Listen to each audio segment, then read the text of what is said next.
very important for my role because we have so many Black girls out there that are suffering from anxiety, suffering from the lack of support, suffering from the lack from mental stability. And it's very important as humans, not only for LGBTQ, that we have that support, especially when we're going through that, right? Mm-hmm. So the work is going into the field, getting hands-on with the community, working with partnership networks, working with Sherborne, working with different um, partners to ensure not only that we are coming together to seek the best interest, but we provide what we say we're going to do. Okay. So it's something that is extremely important. And these girls never had this before. And they're very, very grateful for it because they have someone that they can look up to, look upon, go to with their problems. Because I also help them with their mental issues. I talk to them one on one. I listen to them. Sometimes I tell them, don't, if you have a problem, don't even care what time it is. You can call me on my work phone. That is not a problem. We're going to talk about it because the last thing that I want these girls to do is to think there's no one out there that doesn't care about them or their interests. Now, now that you said that as well, how do we change? You know, our community sometimes can be its own worst enemy.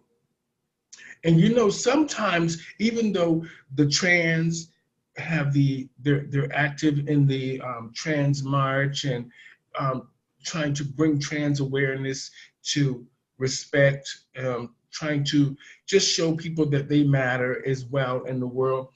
But yet, when it comes to the performers who might not totally identify as trans or they're drag queens or female impersonators or however they feel that they identify as, sometimes our own community chastise us because I've heard this word so many times and it's brought the fight on every time, tranny. Why? What? How I can we just change that? I despise that tranny because you see that's a culture. It's a habit that they adopt. So it's like the new fashion trends that are coming down, like the Samsung S20 Ultra Plus. Everyone is going to want one of those. So they're so accustomed to calling it the Ultra, is that when they go back, is they're so accustomed to looking at every person as a transsexual, they call them tranny for short. Hmm. And it will take a lot of work for them to actually change that word to reflect female or just transsexual. And it also have to do with the individual because if you're talking to me and you're going to refer me as a tranny, I said, okay, well, I don't feel too comfortable for you calling me a tranny.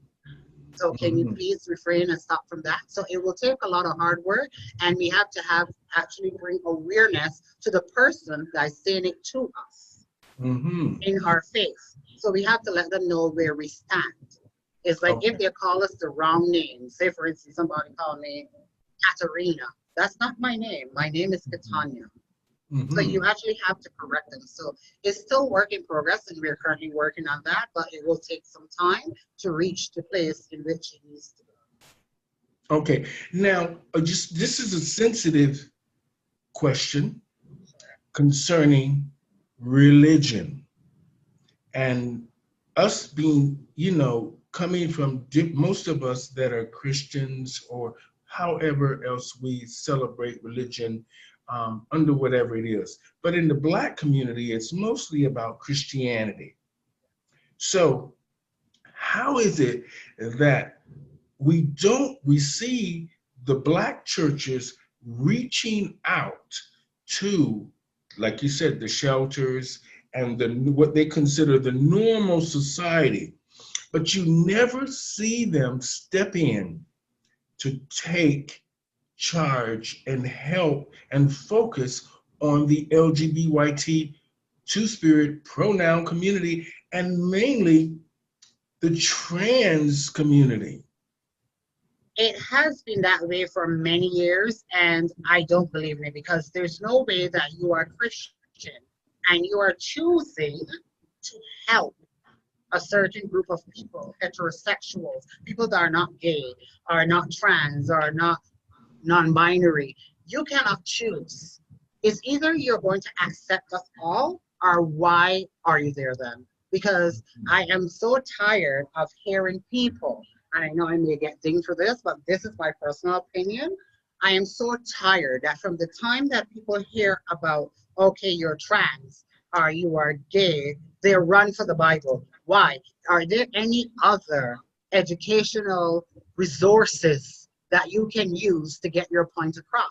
But yet in the Bible, it says, no weapon formed against me shall prosper, but you run for a Bible. And at the end of the day, all of us have sinned and fall short of the glory of God. Because you're not going to come and tell me that God is going to put me in the pits of hell because of who I am, and I am gay, but yet you had children out of wedlock, you wear mixed match clothing, you eat pork, all these things the Bible speak about. So I don't understand where you're coming from. It really baffled me for years and years and years and years, because I had an experience in Barbados, whereas I was beginning to transition before I came, and the Jehovah's Witness would come to my house. And from the time they see me, they will say, men should not lie with men. And I'm like, what do you mean?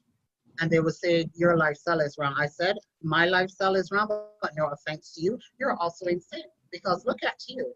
You have on a denim skirt and a polyester blouse. Are those not mismatched fabrics? And they would actually close the Bible and run away. They don't want to hear me anymore. Well, I just wanted to say that because my parents were heavy Christians, but they never chastised me for just being me.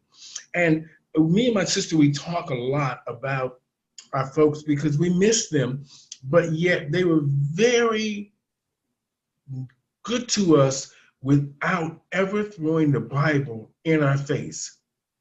I'm the baby, my sister's in the middle, my brother's the older, but they never, even though we all had three different lifestyles. My brother was sort of like you said, he was all over town with every kind of woman in the world and ended up marrying outside of his race, which at the time our parents thought, I don't want white people in my house, this and that, even though our neighbor was white. And then my sister ended up marrying her first husband, who she's married to today, that's white. And then there's me, the baby, the gay one, that all my relationships have been mostly European men. Now, what do you think, do you really feel, do you think the LGBT community embraces the church? Do you think they go? Do you think they attend church?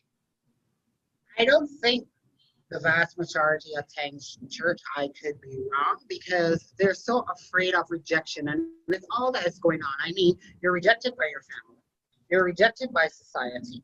And now you go to the church where you thought that you were accepted and loved because of what Christianity is all about. And then they reject you, and or the priest may get up and say, we don't want that kind of person in our church, and ask them to leave. So that alone is very heartbreaking, because you're turning away, and then you're preaching words and saying Jesus said, "Suffer the little children to come unto me," while you're still turning away God's creation. I have learned so much. I miss my parents so much, but they always taught me to just love.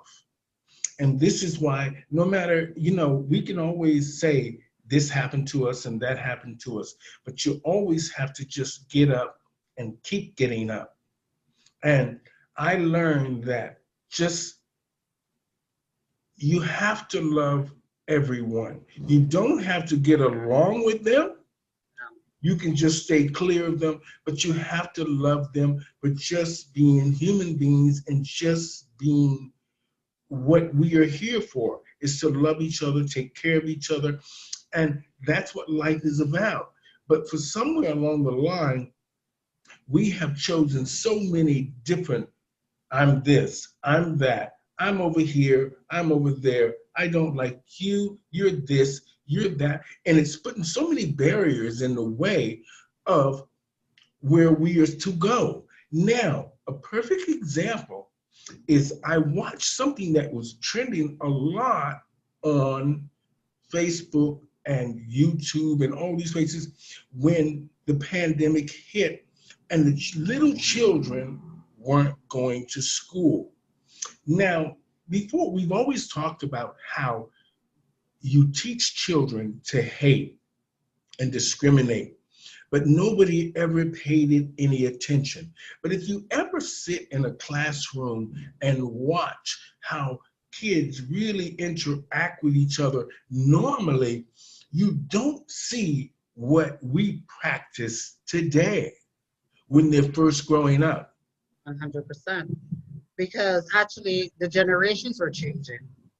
Mm-hmm. And what we are, I mean, we were raised by parents who would whoop us, who would beat us up. When we do something wrong, we would get lashes, we would get spanking. It's a whole different generation now where you can't spank a child. You have to take away, sorry, my baby just came out, take Okay. away their devices. You have to take away their phones and all of that for them to understand the importance of good behavior. But is that working? That's Mm-hmm. the question. Is that working for that person? It may work for me, yes, but it won't work for you because I'm saying, okay, well, I'll just be without my phone for a week and then she'll give me it back. And then I may go and do the same behavior again. And she'll just take away, my parents will just take away my laptop, my phone, my TV. But we have to find different ways because if we can't spank the child, we have to find ways and very more effective and efficient ways to ensure that whatever punishment that you're delivering to that child, they understand that it cannot be done again. So it's like finding, like if you have a cold or you have a sinus, it's actually finding the right medication so Mm-hmm. you can combat that and you can heal properly. So we need to, as parents, because the generation is actually Okay. changed, we need to find other different ways to ensure that our children have been disciplined in manners Mm-hmm. in Now, the home and outside. okay, and now I want to just go back to, I have a few more questions for you because Sure. you've been really helpful and enlightening, and I'm Thank you. amazed, and I'm just blessed that people like you that represent us are in our community to help us. So I'm grateful. Now, let's talk about